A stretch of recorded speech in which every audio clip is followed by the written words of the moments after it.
Good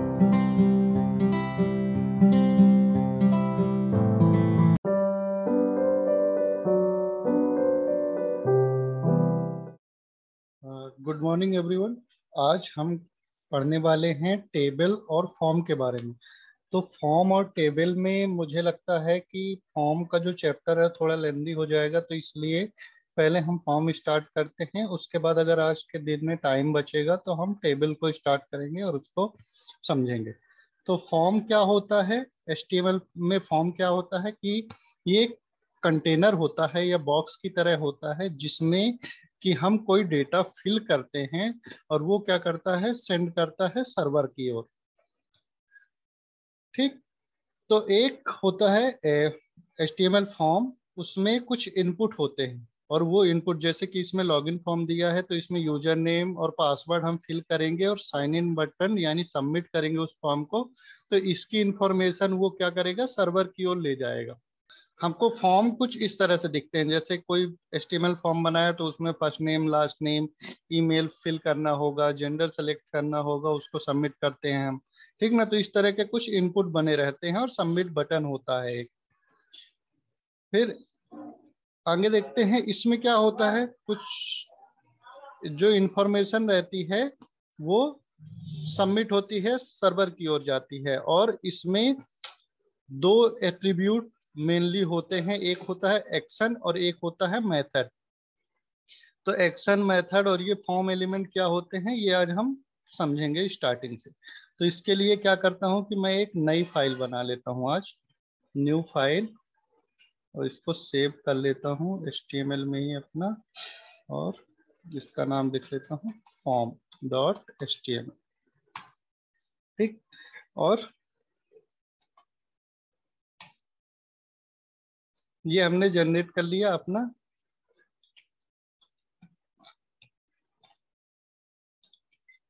all about HTML forms. यहाँ क्या करते हैं, फॉर्म के लिए कौन सा टैग होता है, फॉर्म टैग होता है। जैसे ही हम फॉर्म टैग लिखेंगे और टैब प्रेस करेंगे तो यहाँ हमको एक एट्रीब्यूट देता है एक्शन। एक्शन क्या करता है, ये हमसे सर्वर की लोकेशन मांगता है कि सर्वर में किस जगह हमको फॉर्म को सबमिट करना है। यहाँ H1 में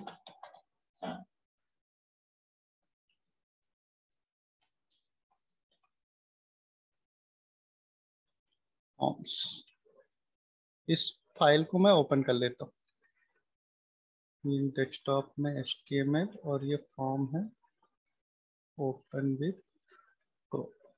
ठीक है ना, ऑल अबाउट फॉर्म। तो अभी क्या है, हमने फॉर्म बनाया है और इसको, इसके अंदर अभी कोई भी इनपुट नहीं दिया है, कोई भी टेक्स्ट बॉक्स नहीं है, कुछ नहीं है। तो क्या है, ये हमको यहाँ कोई भी फिजिकल वैल्यू या फिजिकल कोई भी कंटेंट कंटेंट शो नहीं करता है। ठीक है, ये H1 है जो हमने यहाँ पर दिया है, एक हेडिंग दे दी है। अब क्या करते हैं, फॉर्म के एक्शन में ये हमसे डिमांड करता है कि ये फॉर्म कहाँ सबमिट होके जाएगा, जब ही इसकी वैल्यू हो जाएगी वो कहाँ सबमिट होगी। तो सर्वर पे हम लोकेशन देते हैं, जैसे कि ये गूगल ओपन कर लिए हम और इसके फॉर्म को हम इंस्पेक्ट करते हैं। ये जो सर्च है इसका, इसको इंस्पेक्ट करते हैं। तो ये देखिए, ये क्या करता है कि फॉर्म में एक्शन है, एक्शन एट्रीब्यूट में इसने क्या दिया है, स्लैश सर्च। तो जब भी कोई इसमें रिक्वेस्ट होगी और जब हम फॉर्म सबमिट करेंगे तो क्या करेगा वो, google.com/सर्च। इसको मैं कॉपी करके और यहाँ दिखाता हूँ।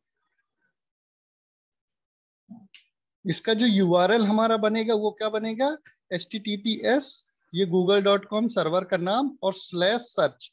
तो जब भी हम कोई इंफॉर्मेशन इस गूगल के पेज से भेजेंगे, ये गूगल के पेज से भेजेंगे तो वो कहाँ पर जाएगा, जो हमने एक्शन में उसके दिया हुआ है। इसको फिर से इंस्पेक्ट करके एक बार और देख लो। ये जो फॉर्म हमारा स्टार्ट हुआ है ये कहाँ हुआ है, यहाँ से स्टार्ट हुआ है। ठीक है ना। तो एक्शन में ये किस लोकेशन पे हमको लेके जाएगा, स्लैश सर्च पे। यहाँ पर हम क्या और दे सकते हैं, जैसे किसी सर्वर का डायरेक्ट नाम भी दे सकते हैं। कि कहाँ पर जाएगा वो। लेकिन ये क्या करता है कि google.com तो हमारा ओपन ही है, और उसके अंदर कोई एक फंक्शन बना है या फिर कोई पेज बना होगा सर्च नाम का, तो उस पेज में ये इंफॉर्मेशन को सेंड करेगा जो भी हम फॉर्म में लिख के और सबमिट करेंगे। ठीक है, तो आगे देख लेते हैं कि ये, इसको कमेंट कर देता हूं मैं। एक्शन में हम क्या देंगे, सर्वर की लोकेशन। तो अभी मैं कुछ भी दे देता हूं, जैसे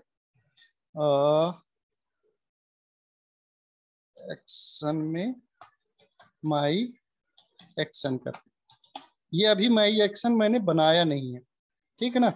तो स्लैश माई एक्शन करके मैंने इसमें वो दे दिया कि ये लोकेशन जब भी ये फॉर्म सबमिट होगा तो ये कहाँ जाएगा, माई एक्शन में जाएगा। और एक फिर इसके अंदर हम क्या करते हैं, इनपुट देंगे। जैसे लोकेशन हम यहाँ पर चेक कर लेते हैं, कुछ भी मान लीजिए हम सर्च किए यहाँ पर अबाउट HTML और प्रेस किए इंटर, तो ये देखिए google.com/सर्च इस तरह का URL बनता है। http google.com/सर्च, ये पेज कौन सा बना हुआ है वहां पर, सर्च। और हमने क्या सर्च किया है, अबाउट HTML, तो वहां क्वेरी बन के जाती है क्या, Q equal to about HTML। अब इसमें Q क्या है, और सर्च तो हमको समझ में आ गया कि ये जो एक्शन में हमने क्या दिया था वहां पर पेज में सर्च है। तो इसलिए क्या करता है, जब भी वो फॉर्म सबमिट होता है हम इंटर प्रेस करते हैं या फिर यहाँ पर बटन में क्लिक करते हैं, सर्च बटन में कुछ भी लिखे, जैसे अबाउट HTML, और इसका जो फॉर्म है ये गूगल सर्च में हम क्लिक करते हैं तो वो कहाँ ले जाता है हमको, google.com/सर्च में, क्योंकि वहां एक्शन में उसके सर्च दिया हुआ है। ठीक, आगे हम देखते हैं इसका इनपुट कौन कौन से होते हैं इसके अंदर। तो फॉर्म फॉर्म समझ में आ गया कि फॉर्म एक कंटेनर होता है जिसमें कि हम वैल्यू फिल करते हैं, और उसके एक्शन एलिमेंट में जो भी हम वैल्यू देते हैं, उसके एक्शन एलिमेंट में जो भी हम यहाँ वैल्यू देंगे वो क्या होगा, सर्वर की एक लोकेशन होगी और वहां पर ये वैल्यू को सेंड करेगा। फिर अगले हैं कॉमन इनपुट, जो ज्यादातर यूज होते हैं, वो कौन कौन से इनपुट हैं वो हम देखेंगे। तो उसके लिए पहले एक जो वेबसाइट मैंने बनाई थी वहां आप सर्च करेंगे इनपुट, MDN वाली वेबसाइट में इनपुट सर्च करेंगे तो आपको ये पेज ओपन होगा। यहाँ इनपुट के बारे में आपको बताया गया है, तो कौन कौन से इनपुट होते हैं वो पूरी की पूरी यहाँ लिस्ट दी गई है। लेकिन ये सारे इनपुट सारे ब्राउजर सपोर्ट नहीं करते हैं।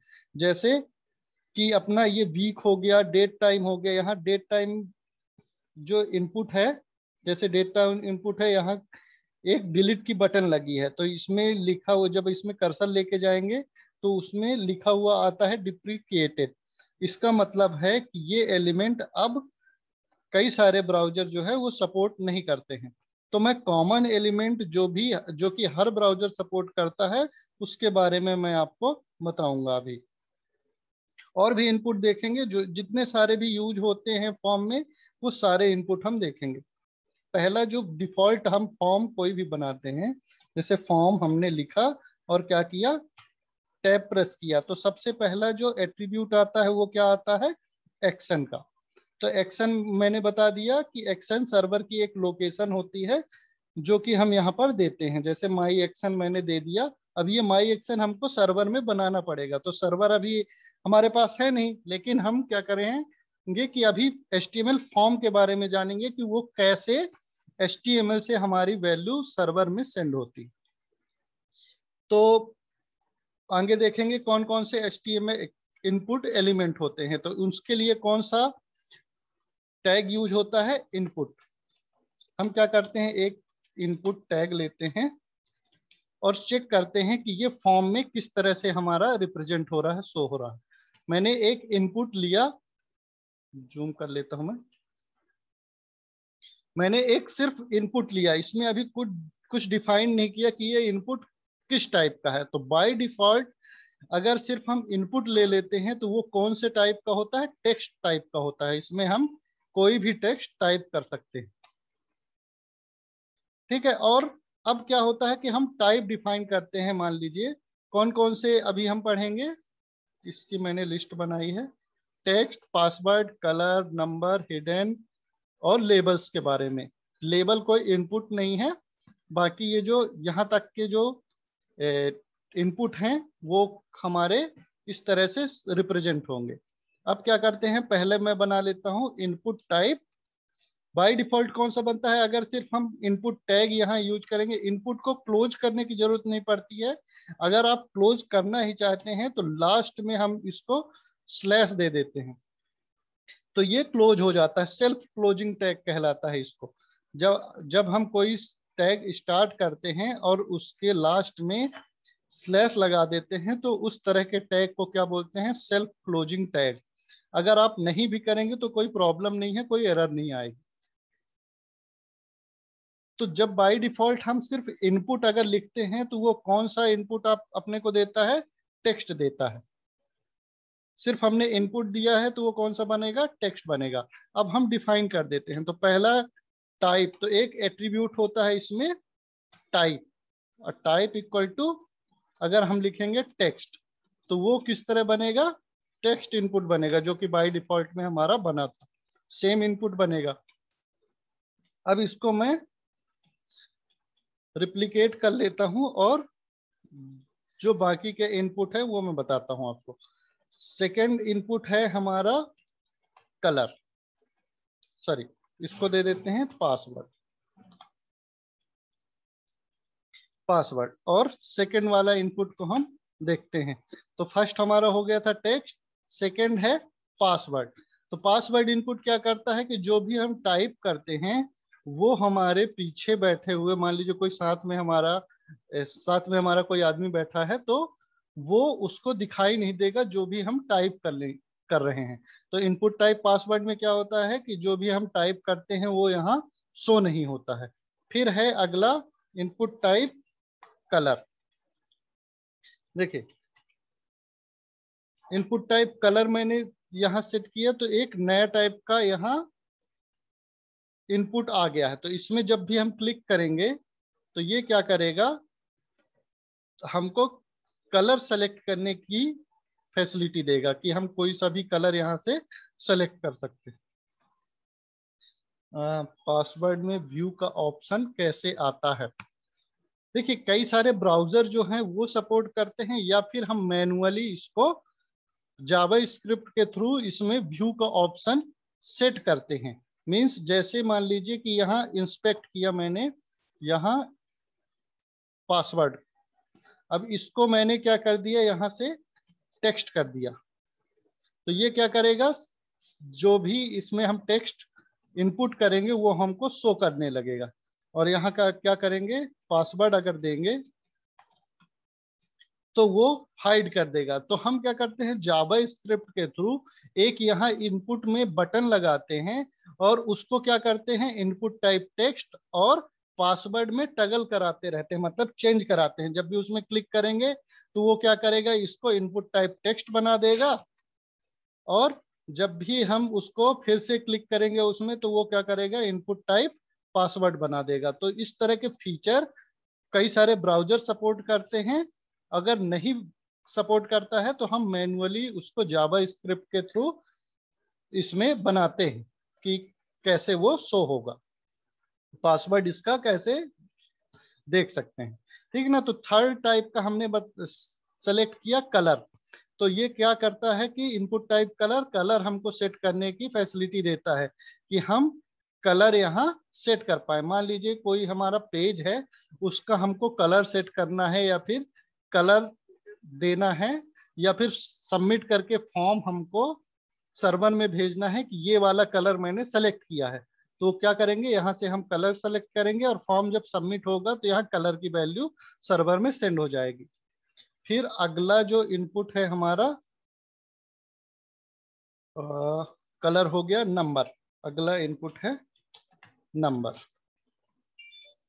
तो अब क्या करेंगे, हमने थर्ड जो इनपुट दिया, देखिए पहला जो है ये टेक्स्ट है, दूसरा पासवर्ड है, तीसरा कलर और चौथा क्या है, नंबर है। तो इसमें क्या होता है कि जैसे ही हम इसमें क्लिक करेंगे तो यहाँ एक अप अप करने का एक ऑप्शन है और एक डाउन करने का यहाँ ऑप्शन दिया हुआ है। तो हम इसमें क्या है, क्लिक करेंगे तो यहाँ ये नंबर इंक्रीज और डिक्रीज होंगे। तो एक ये जो ऊपर वाला है वो इंक्रीज करने का नंबर है, इंक्रीज करने का है, और यह डिक्रीज करने का है। तो जब भी हमको कोई ऐसा फील्ड की जरूरत पड़ेगी जिसमें सिर्फ हम नंबर, जैसे फोन नंबर हो गया, या फिर कैलकुलेशन करने के लिए दो दो और दो चार प्लस करने के लिए हम कभी कोई टेक्स्ट बॉक्स लेंगे, इनपुट लेंगे, तो उसमें क्या करेंगे, इनपुट टाइप नंबर देंगे। यहां मैंने इनपुट टाइप नंबर दिया है। नंबर की वैल्यू कितनी हो सकती है, कितनी भी हो सकती है, आप यहाँ ऊपर प्रेस कर लो और जहां तक जाए वहां तक हो सकती है। तो नंबर की वैल्यू इनफाइनाइट तक हो सकती है। अब ये डिपेंड करता है कि सर्वर हमारा कहां तक की वैल्यू एक्सेप्ट करेगा। मान लीजिए सर्वर में हमारा चेक लगा है कि 10 डिजिट का नंबर वो एक्सेप्ट करेगा, तो जब भी हम 10 से ऊपर की वैल्यू को यहाँ इंटर करेंगे और सबमिट करेंगे तो वो क्या करेगा, एरर देगा कि मुझे सिर्फ 10 डिजिट की वैल्यू चाहिए, 10 डिजिट तक का नंबर चाहिए, बाकी वो नंबर को रिजेक्ट कर देगा। तो ये डिपेंड करता है सर्वर के ऊपर कि वो कितनी वैल्यू को एक्सेप्ट करता है। ठीक, और फिर अगला है हमारा हिडन। अब देखिए ये वाला गौर से देखिएगा आप कि ये वाली जो फील्ड है, जैसे ही मैं क्या करता हूं, यहाँ नंबर के बाद वाला जो टेक्स्ट इनपुट है इसको मैं एक डिलीट कर देता हूं और इसमें इनपुट टाइप क्या कर देता हूं, हिडन। अब जैसे ही मैं क्या करता हूं, हिडन करता हूं, तो एक टेक्स्ट बॉक्स, ये एक तो मैंने ही डिलीट किया था, और दूसरा जो इसके टेक्स्ट बॉक्स है इनपुट, यहाँ आप इंस्पेक्ट करके देखेंगे तो इनपुट टाइप हिडन होगा, लेकिन वो फॉर्म, हमारा फॉर्म का इनपुट शो नहीं कर रहा है हमारे पेज में, तो वो क्या है, हिडन है। कभी कभी हमें ऐसी एक वैल्यू की जरूरत पड़ेगी जो कि पेज में शो ना हो, लेकिन वो फॉर्म में सबमिट होके जाए जब भी हम उसमें क्लिक करें।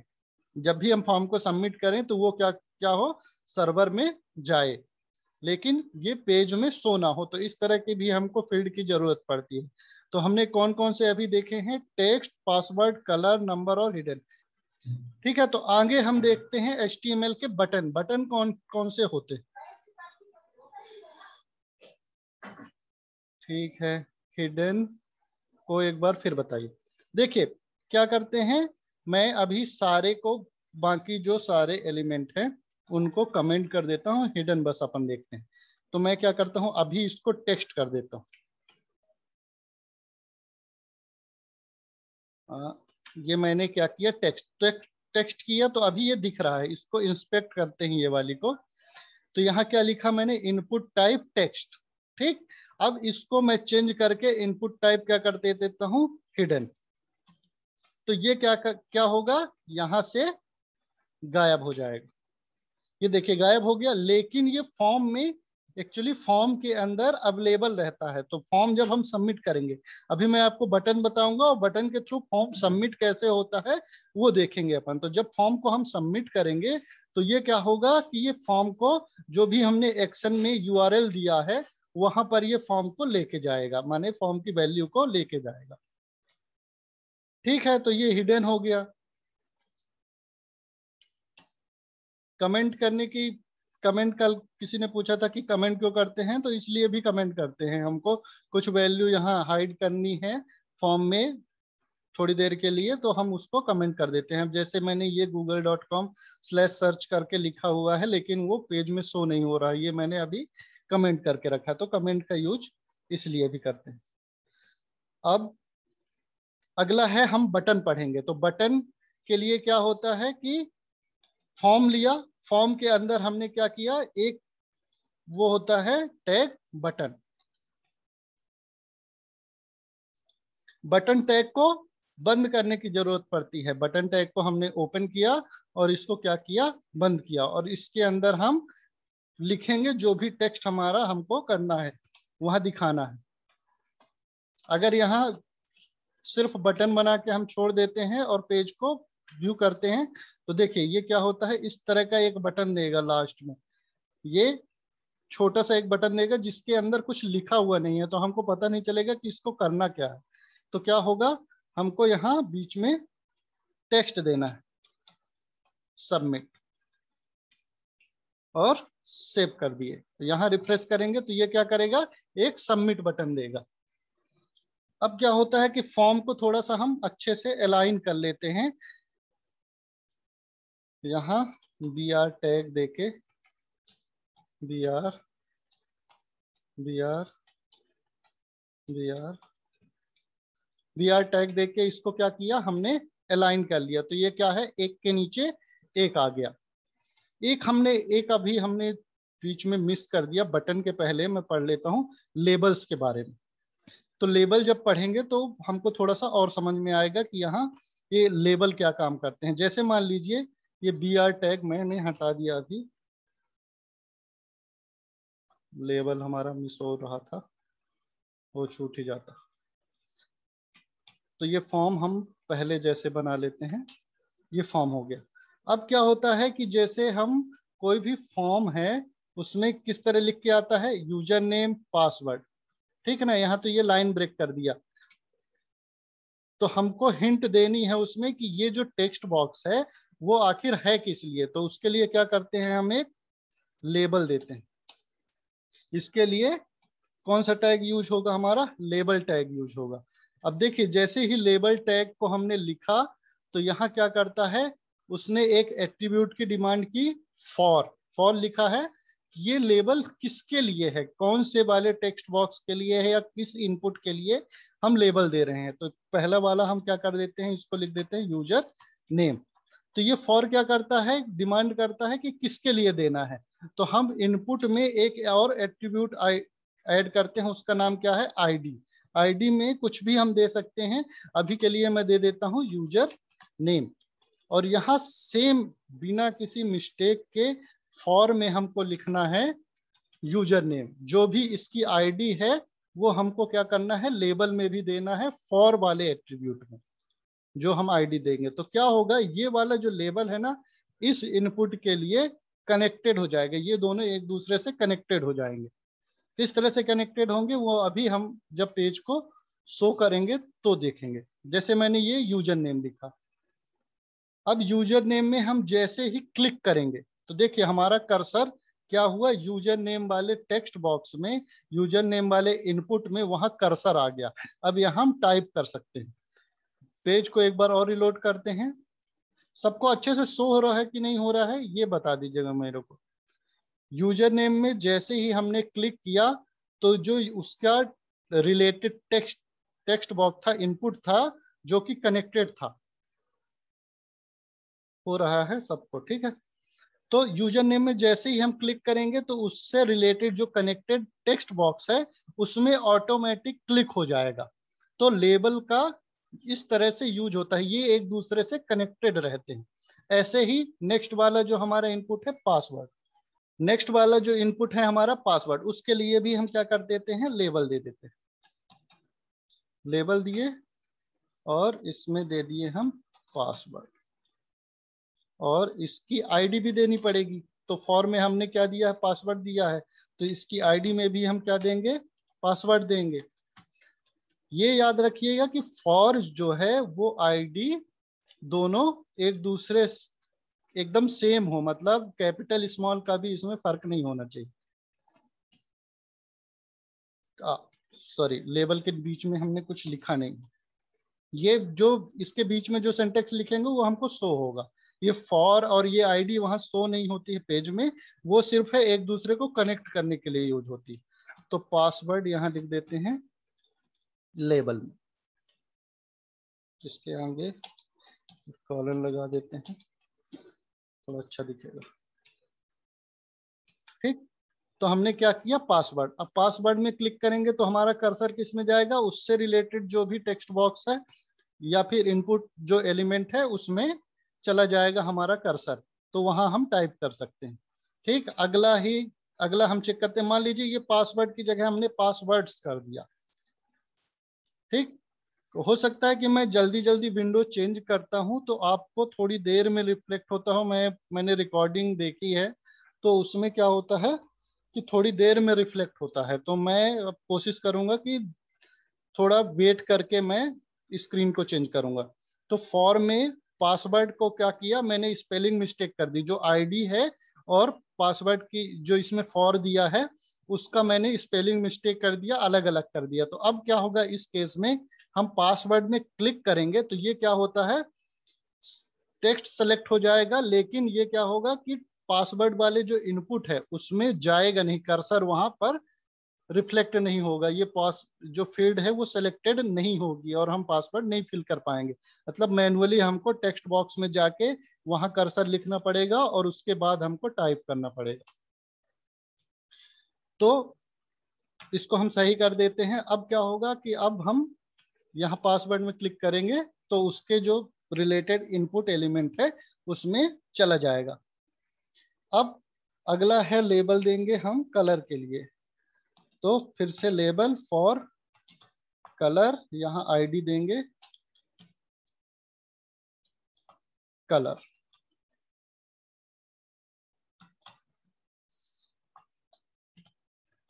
कलर और सेव कर देंगे।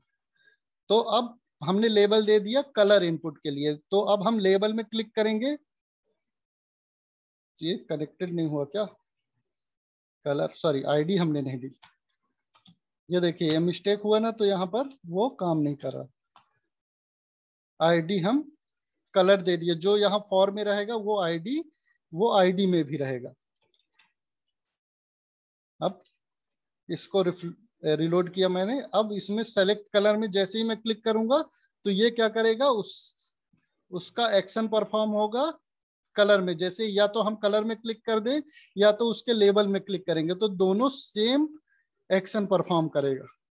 यहां से हम कोई सा भी कलर यहां से सेलेक्ट कर सकते हैं। तो लेबल का यूज क्या होता है कि जैसे ही हम उसमें क्लिक करेंगे तो वो उससे रिलेटेड जो एलिमेंट है वो हमको शो कर देगा। अब अगला है नंबर। तो इसके लिए भी क्या दे देते हैं, एक लेबल फॉर नम। इसको मैं क्या कर देता हूँ, नम दे देता हूँ। तो आपको ऐसा ना लगे कि जैसे पासवर्ड यहाँ भी है यहाँ भी है तो सेम देने की जरूरत पड़ती, तो ऐसा कुछ नहीं है। जैसे यहाँ यूजर नेम में इनपुट टाइप टेक्स्ट है, लेकिन आईडी में हमने क्या दिया है, यूजर नेम दिया है। तो इसको क्या कर देता हूँ, ये नंबर। फॉर में क्या किया है हमने, नम, और यहाँ कर देते हैं आईडी में नम। और पेज को अपने रिफ्रेश करते हैं। अब नंबर में हम क्लिक करेंगे तो उससे रिलेटेड वहां कर्सर में चला जाएगा। फिर कलर के बॉक्स के लिए क्या पूरा पेज, कलर एक बॉक्स के लिए है या पूरे पेज के लिए हो रहा है, ठीक। कलर एक बॉक्स के लिए है या पूरे पेज के लिए। देखिए फॉर्म का क्या काम होता है कि वहां से वैल्यू को गेट करे फॉर्म। जो हम यहाँ देखते हैं एक बार और, फॉर्म का क्या काम रहता है, मान लीजिए जैसे यूजर नेम और पासवर्ड है, तो इसमें एक फील्ड हमने और ले ली किसकी, कलर की। तो क्या होगा जब फॉर्म को हम सबमिट करेंगे तो वो क्या लेके जाएगा, यूजर नेम लेके जाएगा, पासवर्ड लेके जाएगा और कलर लेके जाएगा। ठीक है ना। जैसे मान लीजिए कि एक फॉर्म है, उसमें वो बोल रहा है कि आप अपना यूजर नेम बताइए, पासवर्ड बताइए और अपना फेवरेट कलर बताइए। ठीक है ना। उसने पूछा है कि किसी फॉर्म में दिया गया है कि यूजर नेम दो, पासवर्ड दो और अपना कलर दो, फेवरेट कलर। तो क्या करना है हमको, इस तरह का फॉर्म बनाना है। यूजर नेम देंगे, पासवर्ड देंगे और यहाँ एक कलर पिक कर देंगे। तो जब भी हम फॉर्म को सबमिट करेंगे तो आपका जो फेवरेट कलर है वो भी सर्वर में जाएगा और उसको अगर स्टोर करना होगा तो स्टोर कर लेगा, या फिर जो भी इंफॉर्मेशन उसको रखनी होगी वो रख लेगा।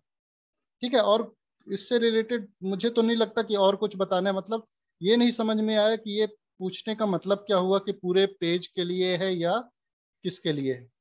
तो ये जरूरी नहीं है कि ये इससे पेज ही चेंज होगा, पेज का कलर चेंज होगा। मैं सिर्फ ये बता रहा हूँ कि यहाँ कलर हम सेलेक्ट करके फॉर्म सबमिट करेंगे तो जो भी इसकी वैल्यू होगी, कलर की वैल्यू, वो हमको फॉर्म में दिखेगी। अब वैल्यू कैसे जाती है वो हम अभी देखेंगे। जैसे ही फॉर्म को सबमिट करेंगे वो कैसे जाएगी वहां, वो भी हमको शो होगा। अब नेक्स्ट है नंबर।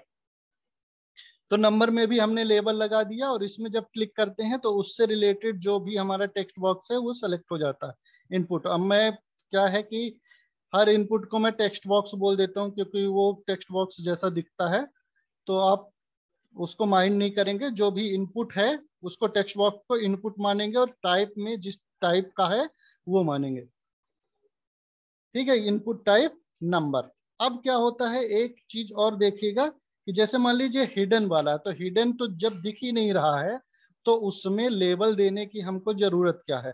तो हिडन क्या होता है कि अभी हम इसको कमेंट कर देते हैं और फॉर्म को सबमिट करके देखते हैं कि सबमिट कैसे होता है। जैसे मान लीजिए कि यूजर नेम है हमारा। अब क्या करते हैं, मैं फॉर्म को सबमिट करता हूं, लेकिन उसके पहले ये फॉर्म को थोड़ा सा डेकोरेट कर लेते हैं अपन, तो थोड़ा अच्छा दिखेगा। तो मैं क्या करता हूं, एक लेता हूं पैराग्राफ टैग और उसके अंदर ये लेबल को और इनपुट को डाल देता हूं। सेकंड वाले को भी ऐसे ही हम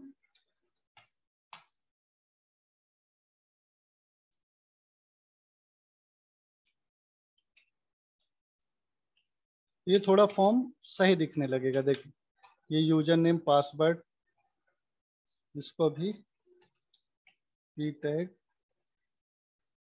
सेलेक्ट कलर, ये हो गया लेबल और ये हो गया इनपुट।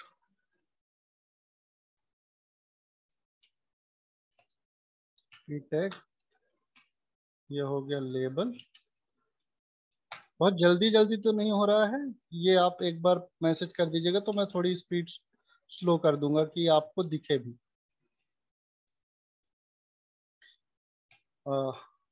ठीक, इनपुट टाइप नंबर। अब क्या करते हैं, हम फॉर्म को सबमिट करते हैं। तो मैंने क्या किया था, एक बटन लिया था, उसमें क्या किया था, फॉर्म उसके अंदर क्या लिखा था, सबमिट। अब मैं क्या करता हूँ, सबमिट बटन को क्लिक करता हूँ। तो देखिए क्या लिखा है इसमें, माई एक्शन। माई एक्शन, और ये माई एक्शन कहाँ से आया है, एक्शन से। माई एक्शन दिखा देता हूँ मैं यहाँ से, यूआरएल जो भी हमारा, क्योंकि ये फाइल हमने बनाई नहीं है, माई एक्शन नाम की कोई भी फाइल नहीं है, कुछ भी हमने बनाया नहीं है, सिर्फ मैं अभी बता रहा हूँ कि ये कैसे वर्क करता है। तो मैं यहाँ यूआरएल जो भी हमारा बन रहा है उसको मैं यहाँ कॉपी कर लेता हूँ। तो यहाँ क्या आ रहा है, ये फाइल माई एक्शन, ये सर्च करता है, ये फॉर्म की वैल्यू को कहाँ ले जाता है, माई एक्शन में। अभी मैंने इसमें फॉर्म में कोई वैल्यू फिल नहीं की थी, फॉर्म में बैक किया हमने, फॉर्म में आ गए, तो फॉर्म में कोई वैल्यू हमने पिक नहीं की थी, तो ये कहाँ ले जा रहा था, माई एक्शन में। लेकिन कोई भी वैल्यू यहाँ अवेलेबल नहीं है, तो वो क्या करता है, लेके नहीं जा रहा है। अब देखिए मान लीजिए हम कोई वैल्यू यहाँ यूजर नेम में फिल करते हैं और सबमिट करते हैं। अब देखते हैं कि ये वैल्यू लेके जाता है कि नहीं जाता है। देखिए अभी भी क्या हुआ है, यहाँ वैल्यू लेके नहीं जा रहा है। अब क्यों नहीं लेके जा रहा है वो भी हम देखेंगे। अब क्या आता है, माई एक्शन में मैंने यूजर नेम में कुछ एक वैल्यू फिल करी और फॉर्म को सबमिट किया, फिर भी वो वैल्यू को लेके नहीं गया। इन दोनों को कमेंट कर देते हैं। क्यों नहीं लेके गया है, उसके लिए हम एक नया एट्रीब्यूट पढ़ेंगे। कौन सा एट्रीब्यूट, नेम एट्रीब्यूट। अब हमको हर जो इनपुट एलिमेंट है अपना, उसको नेम देने की जरूरत पड़ेगी। तो एक और एट्रीब्यूट ऐड करेंगे, उसका क्या नाम देंगे, जो भी हमको उस नाम से वैल्यू को सेंड करना है। मान लीजिए ये यूजर नेम का इनपुट है, तो हम क्या करेंगे, इसमें दे देंगे यूजर नेम। ये आईडी से एकदम अलग है, मतलब जरूरी नहीं है कि जो आपने आईडी में दिया है वो आप नेम में देंगे, नेम में भी आप कुछ भी दे सकते हैं, ठीक है ना। लेकिन वो रिलेटेबल होना चाहिए कि उसको रिलेट करे। अब नेम में इसमें दे दिया हमने क्या, पासवर्ड। अभी हमने सिर्फ दो में दिया है, कलर में नहीं दिया, नंबर में नहीं दिया। अब क्या करते हैं, फॉर्म को हम सबमिट करते हैं। इसको बैक करें, फॉर्म को रिफ्रेश करें। अब क्या करते हैं, हम यहाँ यूजर नेम में फिल करते हैं कोई भी वैल्यू। ये फाइल वैल्यू हमने फिल करी और सबमिट में क्लिक किया। अब देखिए, अब ये यूजर यूआरएल हमारा क्या बनता है। सिर्फ मैंने यूजर नेम में अपनी वैल्यू फिल की थी। तो ये क्या किया, माई एक्शन में गया, माई एक्शन के बाद उसने क्या लिखा, यूजर नेम इक्वल टू जो भी मैंने उसमें वैल्यू फिल की थी, और सेकंड में क्या लिखा है, पासवर्ड, और पासवर्ड में हमने कोई वैल्यू नहीं दी थी, तो वो क्या आ रहा है, खाली आ रहा है। तो जब भी हमको क्या है, फॉर्म की वैल्यू को सेंड करना होगा तो एक और एट्रीब्यूट यूज करेंगे, नेम एट्रीब्यूट। अभी मैं ये पासवर्ड को हटा देता हूँ, पासवर्ड का नेम एट्रीब्यूट हटा देता हूं, तो क्या होगा, सिर्फ ये यूजर नेम वाला लेके जाएगा। यूजर नेम में हमने कोई वैल्यू फिल की, यहां लिख देता हूं यूजर नेम वैल्यू, और क्या करता हूं, सबमिट करता हूं। तो देखिए कैसा यूआरएल बनता है, ये बनता है यूआरएल इस तरह, माई एक्शन जो हमने एक्शन में दिया है, फिर यूजर नेम में क्या लिखा था मैंने, यूजर नेम वैल्यू, तो इसमें वो सेंड कर दिया। यूजर नेम की वैल्यू को ये सेंड करता है कहाँ, जो भी हमने यहाँ एक्शन में दिया है। तो अब क्या करेंगे, हम सारी जो फील्ड है उसको नाम देंगे, नेम, यहाँ पासवर्ड, यहाँ इसको देंगे colour, oh sorry, name equal to colour, और इसका नंबर है तो नेम इक्वल टू नंबर। अब फॉर्म को हम फिर से फॉर्म में जाएंगे, इसको रिफ्रेश करेंगे, और अभी मैंने कुछ फिल नहीं किया है, सिर्फ सबमिट करते हैं और देखते हैं यूआरएल किस तरह का जनरेट होता है। इसको अभी आप इग्नोर कर दीजिए, your file could not be accessed, क्योंकि ये फाइल हमारी माई एक्शन में जो मैंने फाइल का नाम दिया है वो हमारी अवेलेबल नहीं है, इसलिए वो इस तरह का शो कर रहा है। सिर्फ हम देखेंगे अभी कि किस तरह से वैल्यू सर्वर में सेंड होगी, जो भी हम फॉर्म में करते हैं। तो user name equal to blank, जो भी खाली है, पासवर्ड इक्वल टू ब्लैंक, खाली है। कलर में देखिए, कलर में बाय डिफॉल्ट ये ब्लैक सेलेक्ट करके आता है।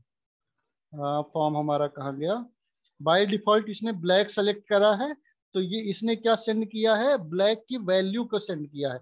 एक्चुअली जो कलर होता है वो इस तरह की वैल्यू होगा, एक हैश, और जो ब्लैक कलर का जो कोड होता है, हेक्साडेसिमल कोड, वो सेंड होता है। तो एक्चुअल में ये वैल्यू सेंड हो रही है, लेकिन वो क्या करता है, कोई भी यूआरएल में आप हैश साइन नहीं देखोगे। मतलब जब वैल्यू सेंड होगी तो वो हैश के साथ सेंड नहीं करेगी, तो हैश को क्या करता है, इनकोड कर देता है %23 से, मतलब वो हैश की वैल्यू को क्या करता है, चेंज कर देता है। तो हैश इक्वल टू उसने क्या किया है, %23, ठीक है ना। कोई भी जो स्पेशल कैरेक्टर होते हैं वो फॉर्म की वैल्यू में सेंड नहीं होते हैं, तो उसको क्या करता है, ब्राउजर हमको इनकोड कर देता है। लेकिन जब हम सर्वर में इसको गेट करेंगे तो वो हमारी वैल्यू क्या है, इस तरह की शो होगी। तो अभी ये इग्नोर कर दो, सिर्फ मैं बता रहा हूँ कि वैल्यू सेंड कैसे होती है। तो कलर की वैल्यू बाय डिफॉल्ट ब्लैक था, तो उसने ब्लैक की वैल्यू सेंड करी, और नंबर में भी हमने कुछ नहीं लिखा था तो नंबर की वैल्यू सेंड करी।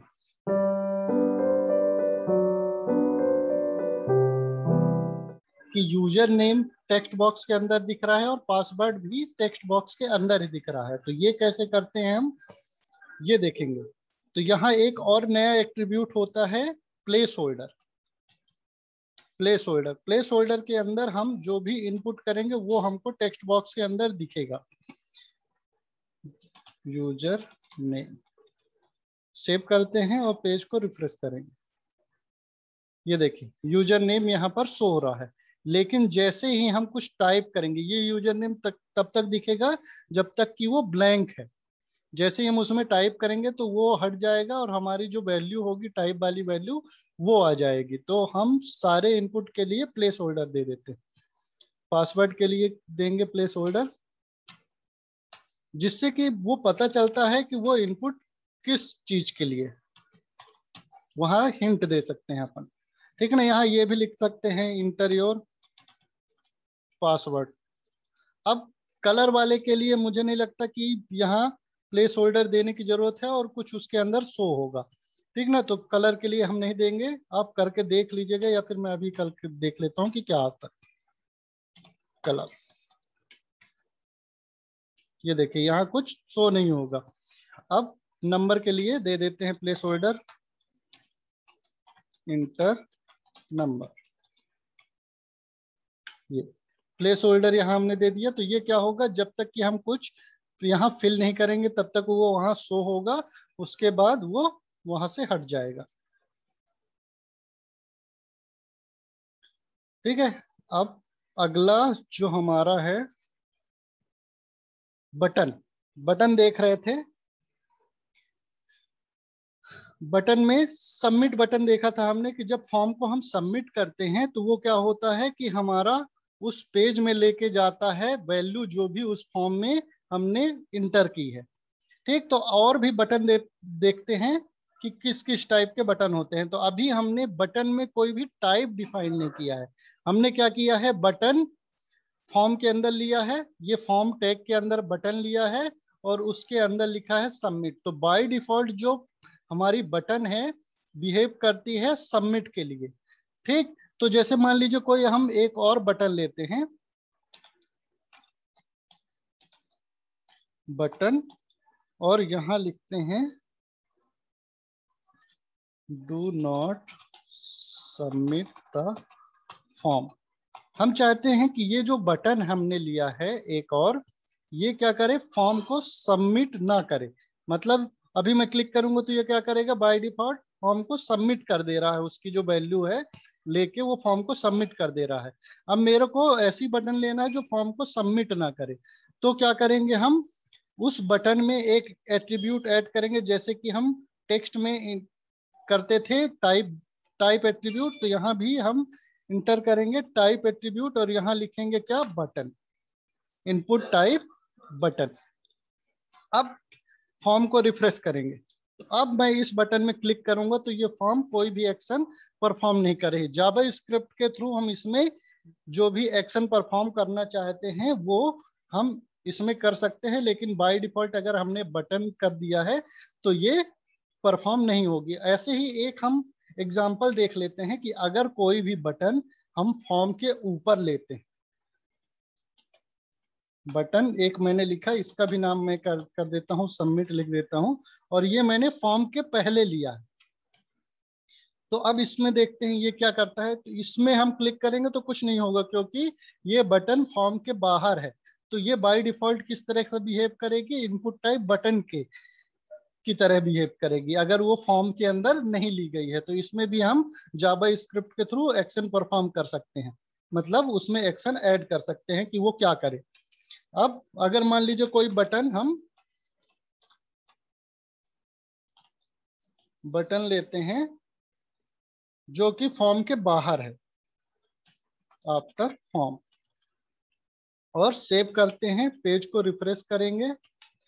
ये फॉर्म के बाद है, एक थोड़ी वो करने के लिए मैं एक हॉरिजॉन्टल लाइन बना लेता हूं तो ये थोड़ा सा अलग से दिखेगी। ये फॉर्म के बाद मैंने क्या किया है, एक बटन लिया है। तो ये भी क्या करेगी, इनपुट टाइप बटन, मतलब वो फॉर्म को सबमिट नहीं करेगी। फॉर्म को सबमिट इसलिए नहीं करेगी क्योंकि फॉर्म के अंदर है नहीं।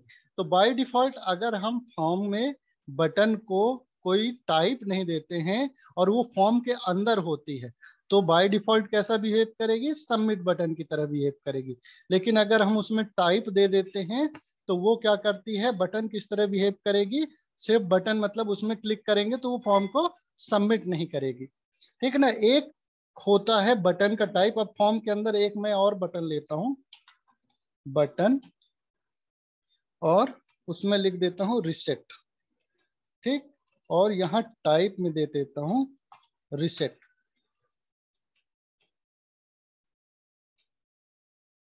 ठीक। अब ये रिसेट बटन क्या है, इसमें भी क्लिक करेंगे तो कोई एक्शन परफॉर्म नहीं होगा, कुछ भी परफॉर्म नहीं होगा। ऊपर का वो फाइल हटा देता हूं, मैं कमेंट कर देता हूं। ये एक्शन वाला सबको समझ में आ गया है क्या, ये मुझे एक बार बता देना कि वो फॉर्म को वैल्यू कैसे लेके जाता है उसको। हाँ, तो ये रिसेट बटन कोई भी एक्शन परफॉर्म नहीं कर रही है, लेकिन हम चेक करेंगे कि जैसे मान लीजिए मैंने कोई यूजर नेम में वैल्यू फिल करी और पासवर्ड में वैल्यू फिल करी। अब मैं रिसेट को क्लिक करता हूं तो ये क्या करता है, फॉर्म को इनिशियल स्टेट में ले आके रख देता है जिसमें कि हमने कोई भी वैल्यू फिल नहीं की थी। मतलब फॉर्म जैसा था वैसा ही वो रिसेट कर देता है उसको। मतलब मैंने कोई कलर चेंज किया और इसको रिसेट कर दिया तो बाय डिफॉल्ट फिर से उसने ब्लैक कर दिया। यहाँ मैंने कोई नंबर इनपुट किया और इसको रिसेट किया तो वो फिर से उसने उसको खाली कर दिया। ये वो क्या करता है कि इनिशियल स्टेट पे ले जाता है जिस तरह जैसा कि हमारा फॉर्म पहले था। अब एक एट्रीब्यूट हम और ऐड करते हैं कि जैसे मान लीजिए इनपुट टाइप हिडन है, ठीक है। नहीं, हिडन क्या होता है कि ये फॉर्म में हमारा शो नहीं होता है, लेकिन इसमें एक एट्रीब्यूट पहले तो नेम ऐड कर देते हैं, हिडन नाम रख लेते हैं इसका, या फिर कुछ जो भी आपको रखना है वो रख सकते हैं। और इसमें वैल्यू मैं इंसर्ट कर देता हूं, दिस इज, नहीं यहां लिख देता हूं हिडन अंडरस्कोर वैल्यू। ठीक, अब ये क्या होता है, फॉर्म को मैंने सेव कर दिया और यहाँ रिफ्रेश करता हूं तो ये फॉर्म में शो नहीं हो रही। लेकिन जब मैं इसमें फॉर्म को सबमिट करूंगा तो देखिए आपका क्या होगा, फॉर्म का जो यूआरएल बनेगा, मतलब कौन कौन सी वैल्यू उसमें जा रही है, वो देखिए वो कैसे जा रही है।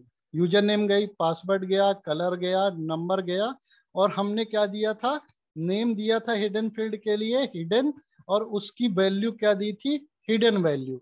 तो क्या होता है, वो फॉर्म में हमारा डिस्प्ले नहीं हो रहा है, लेकिन उसकी वैल्यू जो भी हम इसमें दिए थे वो फॉर्म सबमिट होती है तो हमारी वैल्यू जाती है कहाँ, जो भी हमने एक्शन में यूआरएल दिया हुआ है। तो ऐसे ही हम सब हर फील्ड के लिए वैल्यू दे सकते हैं। मतलब यूजर नेम में हमको डिफॉल्ट वैल्यू दे के रखनी है तो क्या करेंगे, यहाँ वैल्यू लिखेंगे और यहाँ नाम रख देंगे जो भी है, SPOINT, वैल्यू क्या कर दिए, सेट कर दिए। अब फॉर्म को हम रिफ्रेश करेंगे तो क्या होगा, इसने यूजर नेम में पहले से वैल्यू फिल करके रखी हुई है। अब हम फॉर्म को रीसेट करेंगे तो क्या होगा, वो वैल्यू हटेगी नहीं क्योंकि वो फॉर्म के साथ पहले से थी। अगर मान लीजिए हम कोई चेंज करेंगे और फिर रीसेट बटन दबाएंगे तो वो क्या करेगा, जो पुरानी उसकी वैल्यू थी वो रख लेता है इसमें।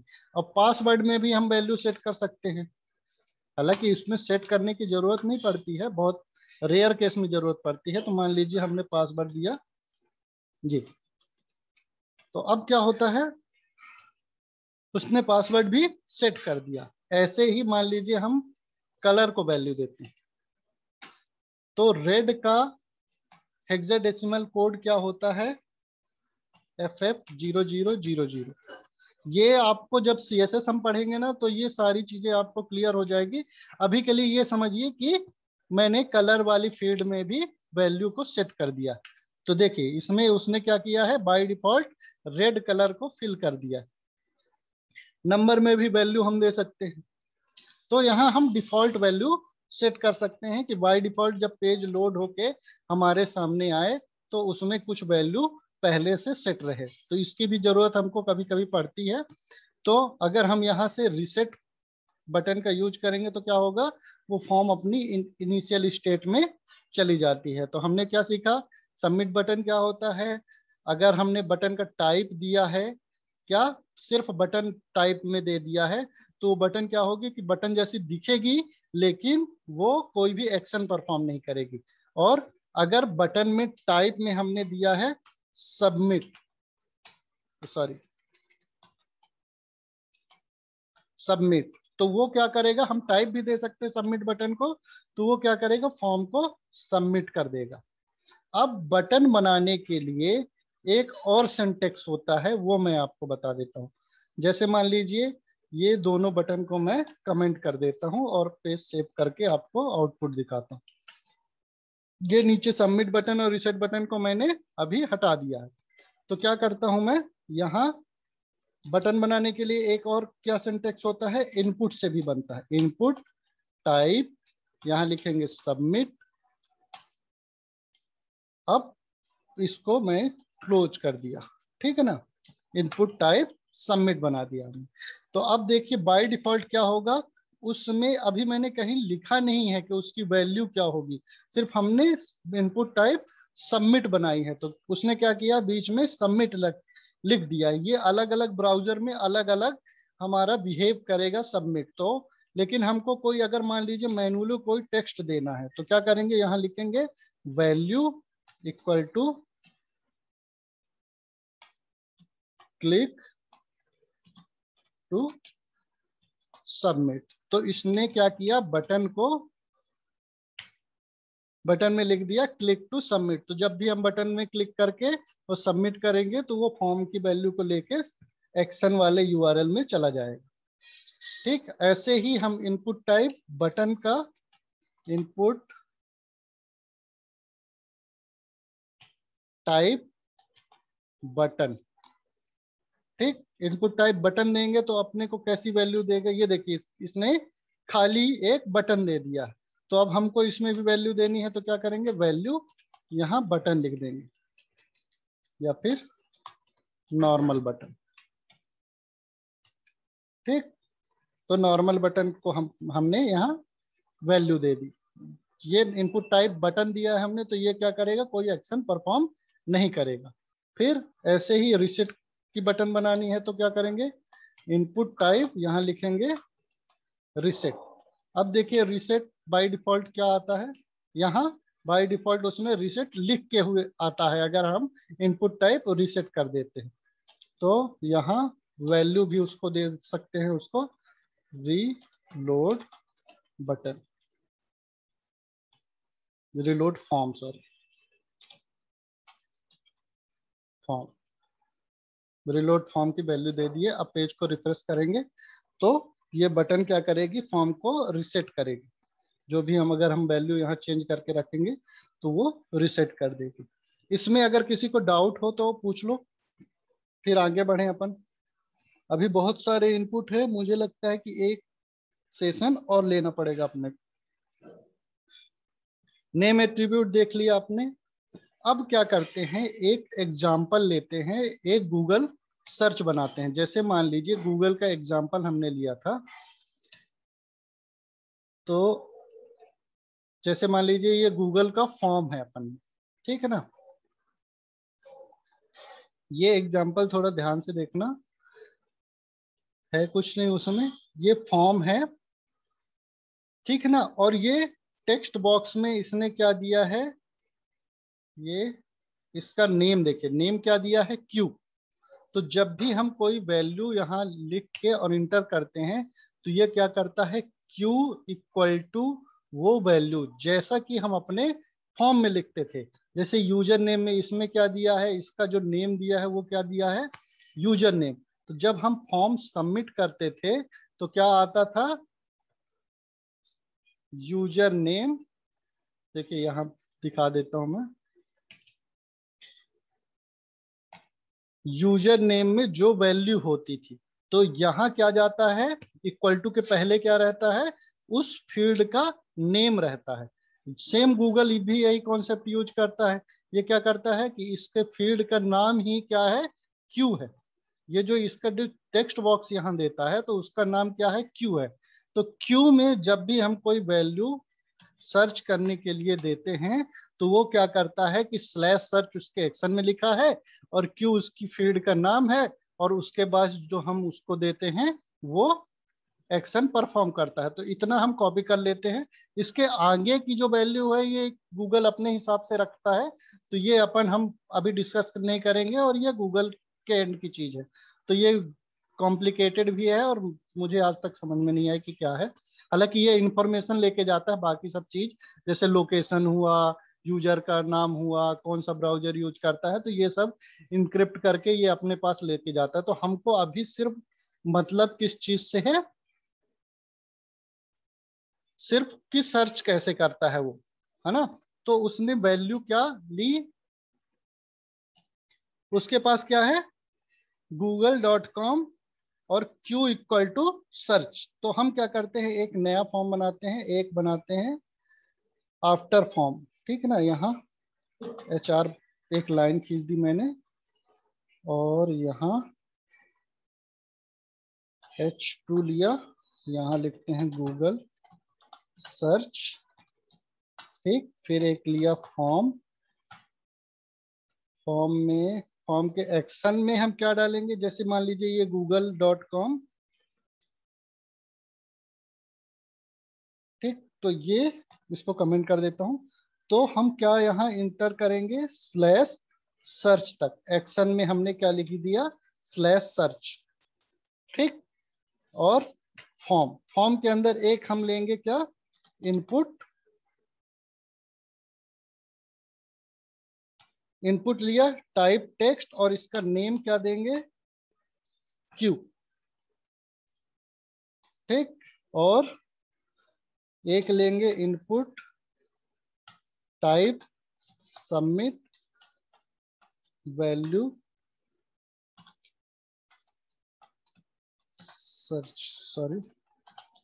गूगल सर्च, ठीक। अब ये फॉर्म को हमने बना लिया है। अब देखते हैं इसका प्रीव्यू कैसा दिखता है। ये पहले तो मैं इंस्पेक्ट हटा देता हूँ। हाँ, ये देखिए नीचे हमने क्या कर दिया है, एक गूगल सर्च बनाया है। इसको थोड़ी जूम आउट कर देता हूँ, शायद सबको दिख रहा है ना।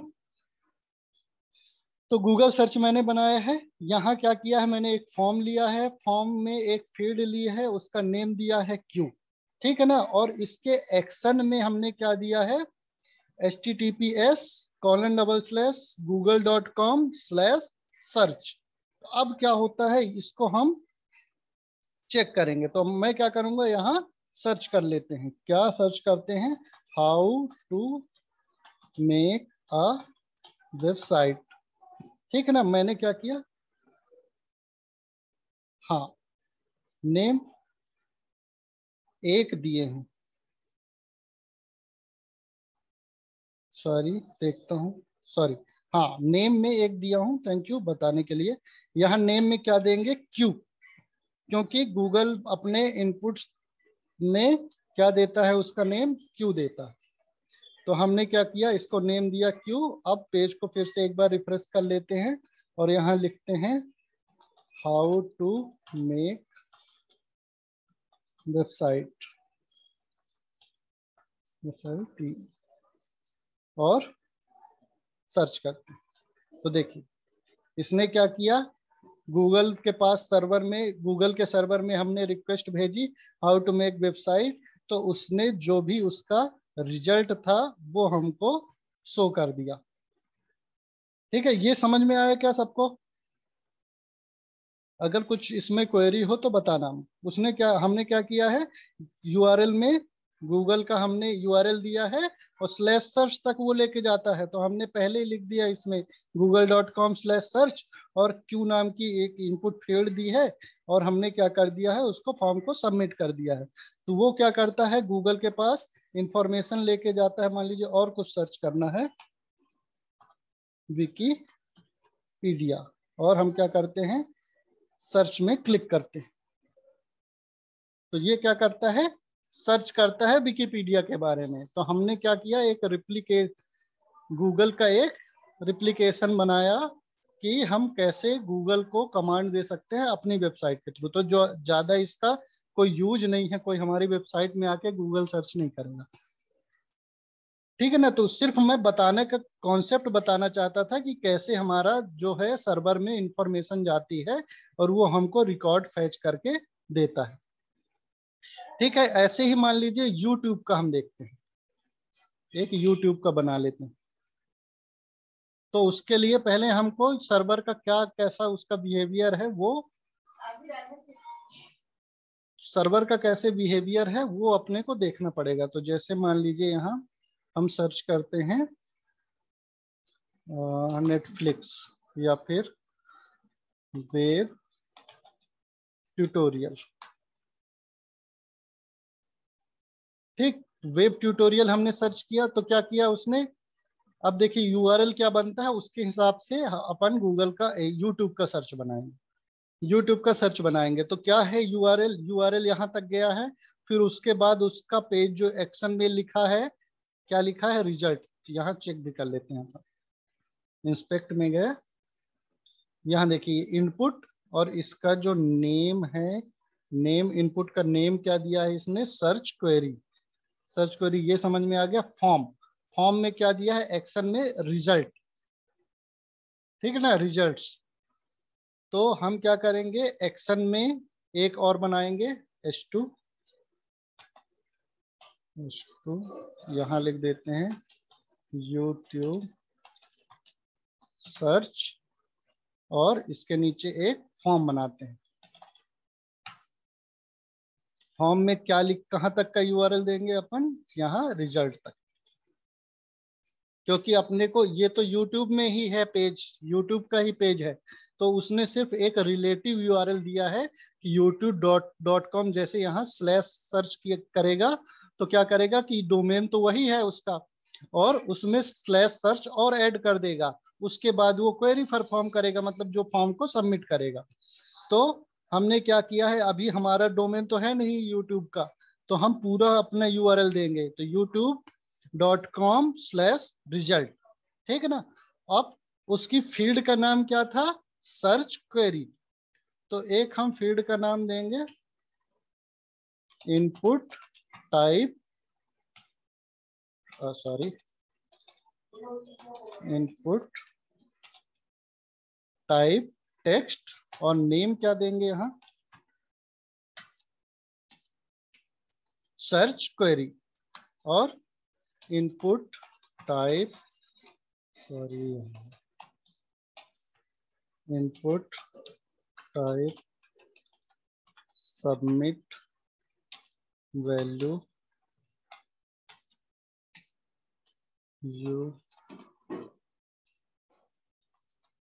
यूट्यूब सर्च, ठीक। एक टेक्स्ट बॉक्स दिया है और एक सबमिट बटन दी। इसका आउटपुट देखते हैं क्या है।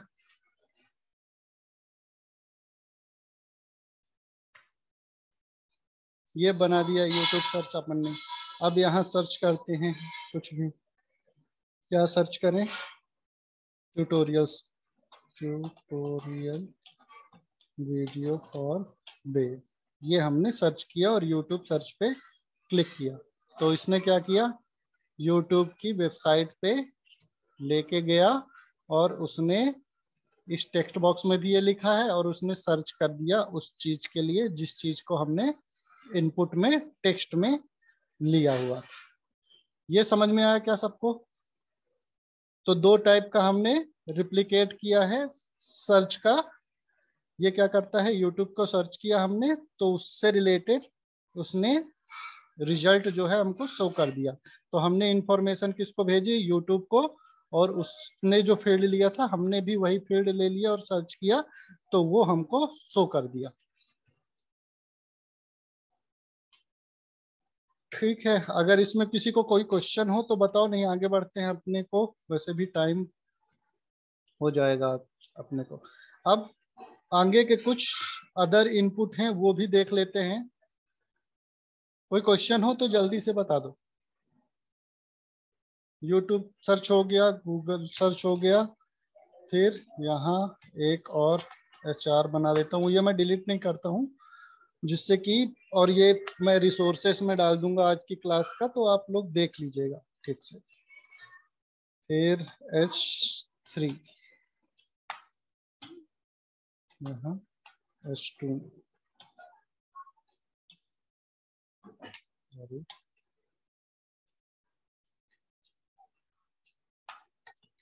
यहाँ लिखता हूँ रेडियो बटन। रेडियो बटन के बारे में जानेंगे तो सबसे पहले तो क्या ले लेते हैं, अपना फॉर्म। फॉर्म में एक्शन में डाल दिए कुछ भी, न्यू एक्शन, अभी ये है नहीं तो अपना चलेगा नहीं, लेकिन रेडियो बटन के बारे में तो जान ही जाएंगे। इनपुट टाइप यहाँ लिखेंगे RADIO, इनपुट टाइप रेडियो। अब जब रेडियो को हमने कर दिया तो अब इसका प्रीव्यू देखते हैं अपन, किस तरह का प्रीव्यू आता है। ये रेडियो बटन है, जूम कर लेता हूँ, रेडियो बटन जूम करता हूँ तो ज्यादा होगा। देखिए एक नीचे यहाँ डॉट आया होगा, और उसमें वो क्लिक हो रहा है, ठीक है ना। ऐसे ही सेम हमने अपना बनाया था,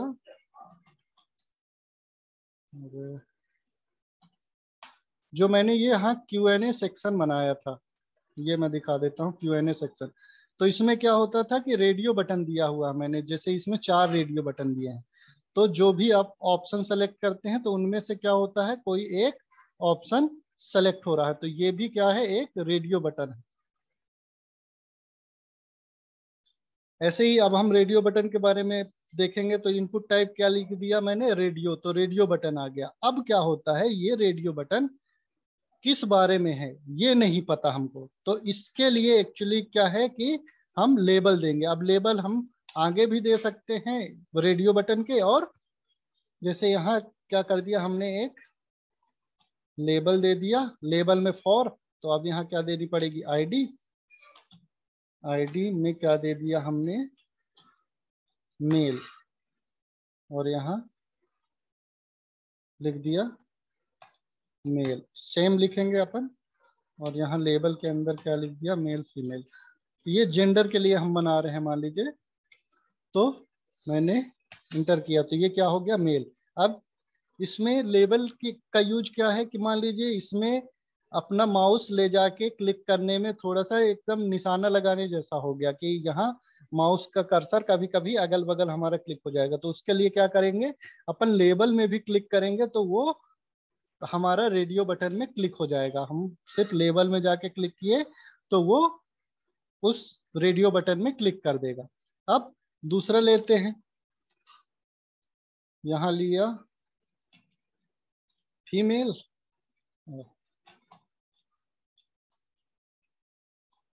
फीमेल एक क्लास और लेनी पड़ेगी या फिर कल ले, आप लोग बता दीजिए, आज ही क्लास को करना है या फिर कल करना आगे का। फीमेल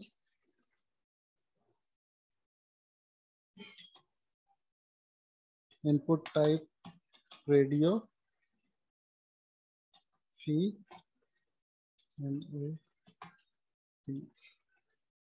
ठीक, ये क्या है, रेडियो बटन, ये मेल और फीमेल। अभी आप चेक देख रहे होंगे कि हम क्लिक कर रहे हैं तो वो दोनों में क्लिक हो जा रहा है, मेल में भी फीमेल में भी, लेकिन रेडियो बटन का ये बिहेवियर तो होता ही नहीं है।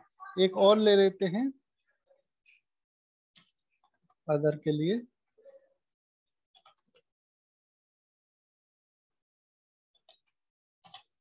अदर, ठीक, तो अभी हम क्लिक करेंगे तो ये तीनों में क्लिक हो जाएगा, लेकिन ये रेडियो बटन का तो बिहेवियर होता नहीं है, किसी एक में ही क्लिक होना चाहिए। तो उसके लिए हम कौन सा एट्रीब्यूट यूज करेंगे तो सही हो जाएगा, नेम एट्रीब्यूट। नेम में क्या करेंगे, सबको सेम नेम दे देंगे, जेंडर,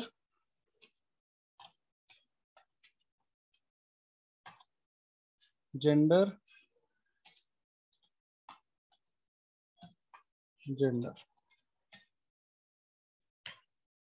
अब देखिए अब क्या होगा, मेल में क्लिक किया, फीमेल में क्लिक किया तो मेल से हट गया, और इसमें क्लिक करेंगे तो ये इसमें से भी हट जाएगा।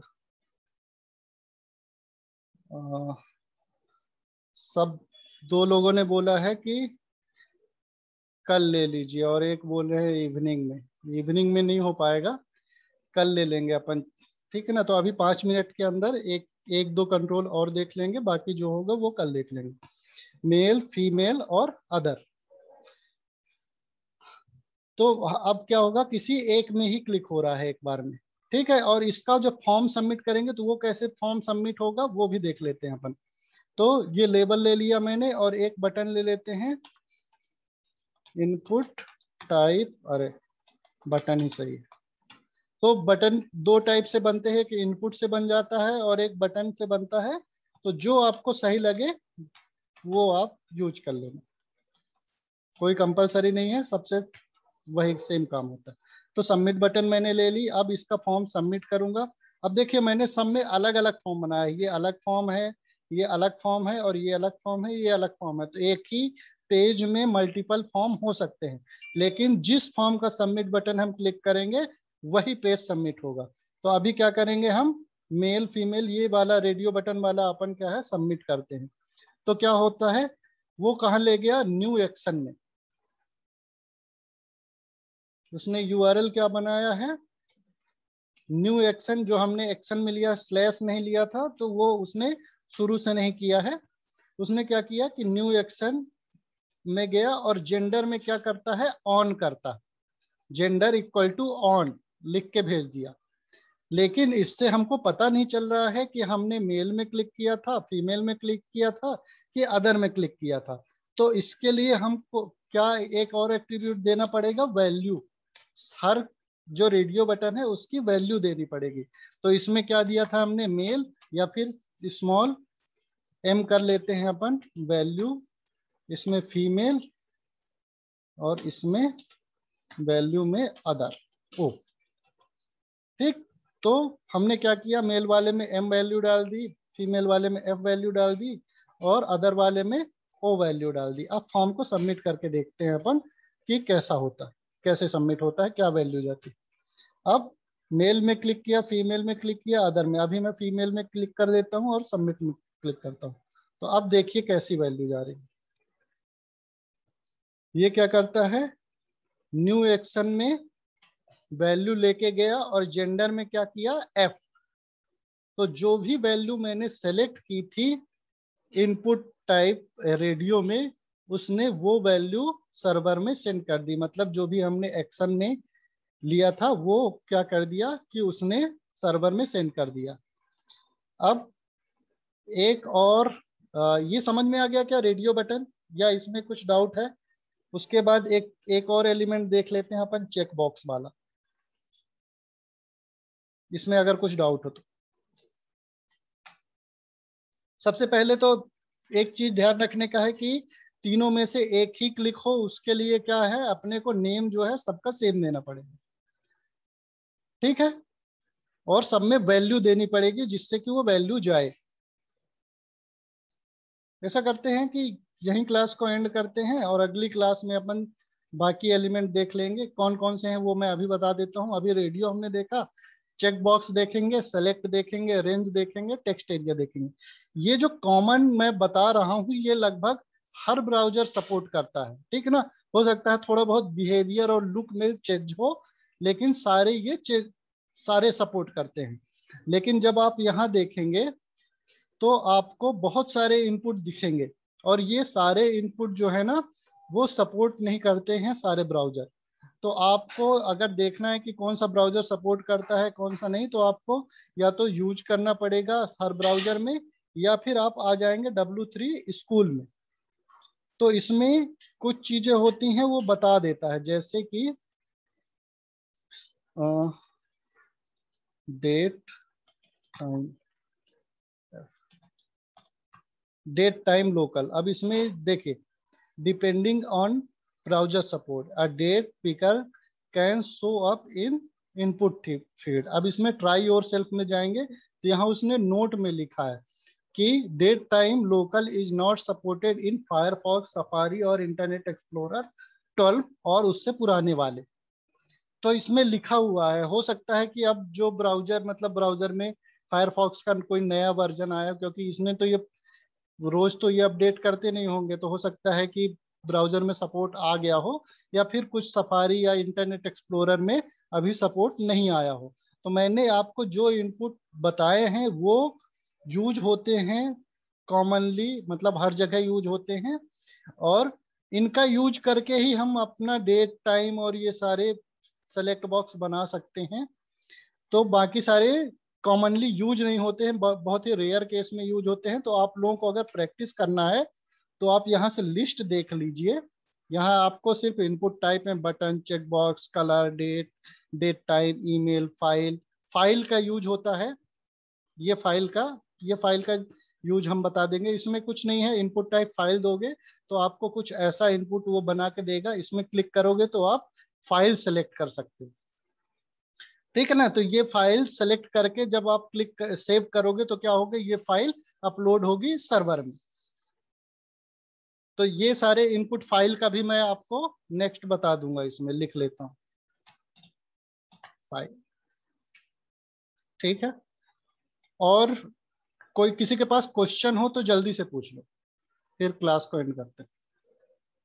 या फिर आप जैसे यूट्यूब की वीडियो देखते होगे ना, तो वहां भी कमेंट कर सकते हो आप, ग्रुप में भी, व्हाट्सएप ग्रुप में आप भेज सकते हो, और या फिर वेबसाइट में आप जो आपका पोर्टल है उसमें आप वहाँ कोई भी डिस्कशन स्टार्ट कर सकते हो, यहाँ टॉपिक ऐड कर सकते हो। तो यहाँ जिससे भी बनता है या मेरे पास टाइम होता है तो मैं उसमें लिख दूंगा।